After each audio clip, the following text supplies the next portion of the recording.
অতি সুখী হৈছোঁ আচলতে যিয়ে আয়োজন কৰিছে ইয়াত গুৱাহাটী সাংস্কৃতিক আৰু ক্ৰীড়া সংগঠন এইটো সংগঠনৰ তেওঁ উপসভাপতিও আছিলে আৰু লগতে আজীৱন তেওঁ আছিলেই মৃত্যুৰ আগলৈকে আৰু তাৰে সদস্যসকলে আয়োজন কৰা আৰু সংগীতজ্ঞ জে.পি. দাসৰ তৎপৰতাত আজি গঢ় লৈ উঠিছে সমৰ হাজৰিকাৰ স্মৃতিচাৰণ সভাটি আৰু মই সুখী হৈছোঁ তেখেতক যে তেখেতসকলে সোঁৱৰিছে এওঁৰ গীত মাত আৰু এওঁৰ যিখিনি অৱদান দি গ'ল সেইখিনি মই ভাবোঁ আমি নতুন চামৰ মাজত আমি ভালকৈ ৰাখিব লাগিব কি সমৰ হাজৰিকা যিটো সময়ত তেওঁ বাল্যকাল ভৰলুমুখত জন্ম হৈছিল তাৰ পৰা আহি হেপী ভিলাৰ উজান বজাৰৰ হেপী ভিলাৰ এটা সাধাৰণ ঘৰত ভূপেনদাৰ পৰিয়াল ভাড়া ঘৰত আছিল তাতেই তেওঁ সৰুতেই দেখিছিল যেতিয়া গীত নাগাইছিল তাত যেতিয়া বিষ্ণু ৰাভা হেমাংগ বিশ্বাস কমল নাৰায়ণ চৌধুৰী লক্ষধৰ চৌধুৰী এনেকুৱা ধৰণৰ হেমেন হাজৰিকা আমাৰ দিলীপ শৰ্মা এনেকুৱা ধৰণৰ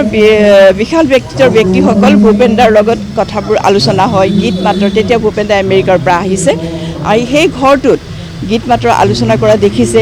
গীতৰ চৰ্চা কৰা দেখিছে সেই দেখি যে ইমান মহান মহান ব্যক্তিৰ মাজত দেখিলে সেয়াই তেওঁ আচলতে সাংস্কৃতিক দিশত তেওঁ আগবঢ়া এটা অনুষ্ঠান বুলি ধৰিব পাৰি আৰু সেয়াই তাৰ পৰা তেওঁ অনুপ্ৰাণিত হৈ গীত গাই আৰম্ভ কৰিছে আহিছে আজিৰ পৰ্যায় পালেগৈ তেওঁ কেতিয়াও গৰ্ব কৰি পোৱা নাছিল কি এটা বস্তু দেখি আহি কি এটা পৰিয়ালৰ পৰা আহি আজিৰ পৰ্যায় পাইছে আৰু মই খুব গৰ্ব কৰোঁ তেখেতক লৈ তেখেতৰ নিচিনা সংগীতজ্ঞ এজন মই হেৰুৱালোঁ আৰু মই দুখী যদিও মই আজি তেখেতৰ সংগীত যাত্ৰাটো মই যাতে মই আৰু কঢ়িয়াই লৈ যাব পাৰোঁ এইখিনিকে কৈছোঁ ধন্যবাদ সমৰ কণভাইটি তাৰমানে আমি কণভাইটি বুলি মাতোঁ সমৰ হাজৰিকা বুলি মাতোঁ তেওঁ মোতকৈ 10 মাহৰ ডাঙৰটো একো ডাঙৰ নহয় লগৰে ক'ব পাৰি তেওঁ মই প্ৰথম লগ পাইছোঁ মই যদি শ্বিলঙৰ পৰা গুৱাহাটীলৈ আহিছোঁ ৰেডিঅ'ত তেওঁ অকণি মেলত গান গাইছিলে অকণি মেলত মোৰ পৰিবাৰ হীৰা দাসৰ লগতো গান গাইছিলে মানুহজন বহুত খুহুতীয়া মানুহ আৰু মই সুৰ কৰা গানো বহুত গাইছে খুব খুহুতীয়া মানে এইকাৰণে খুহুতীয়া খঙত যাৰ খুহুতীয়াটো থাকে সেইটো খুহুতীয়াও নহয় খঙালো নহয় নৰ্মেল মানুহ এজন দুইটা বেলেঞ্চ কৰি গাইছে আৰু মই তেওঁক শ্ৰদ্ধা জনাই পেলাই এটা গানেই মই গাই পেলাই তেওঁক শ্ৰদ্ধা জনাইছোঁ মানুহজনৰ নাই এতিয়া মানুহজনৰ বিষয়ে মই তেতিয়াই থকাহেঁতেন কৰি পেলাই ভাল লাগে এতিয়া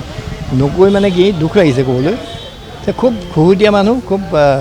ষ্ট্ৰং মানুহ হাতৰ মাচলবিলাক মানে যদি হেণ্ডশ্বেক কৰে ন কোনোবাই গম পাই যাব যদি কোনোবাই হেণ্ডশ্বেক কৰিছে সেই মানুহটোৱে গম পাই যাব কিমান শক্তি আছে আৰু সেই শক্তি গানতো আছে কণ্ঠ গোটেই হাজৰিকা পৰিবাৰৰ যিটো কণ্ঠ সেই কণ্ঠটো অদ্ভুত কণ্ঠ কৰে মই এটা গান গাই পেলাই সমৰ তোমাক মানে শ্ৰদ্ধা জনাইছোঁ আৰু এই প্ৰগ্ৰামটো চানমাৰী ক্লাবে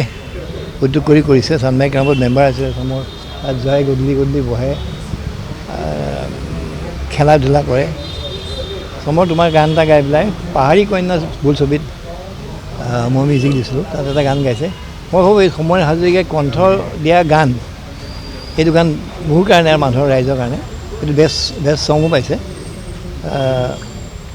সেই গানটো মই গাই পেলাই মই তেওঁক শ্ৰদ্ধা জনাইছোঁ পাহাৰী কন্যা সেউজী নীলা পাহাৰৰে তুমি বনফুল পিৰিপেকখনিত আশাৰে আমাং বৰণীয়া বুল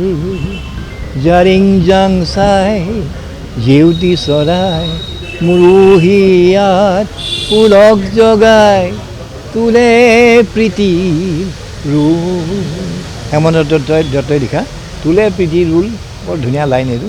সমৰ তুমি য'তে আছা প্ৰীতিৰ ৰোল তুলি যাবা আৰু আমাক সদায় মনত ৰাখিবা আমি তোমাক মনত ৰাখিম সেইখিনি কৈয়ে মই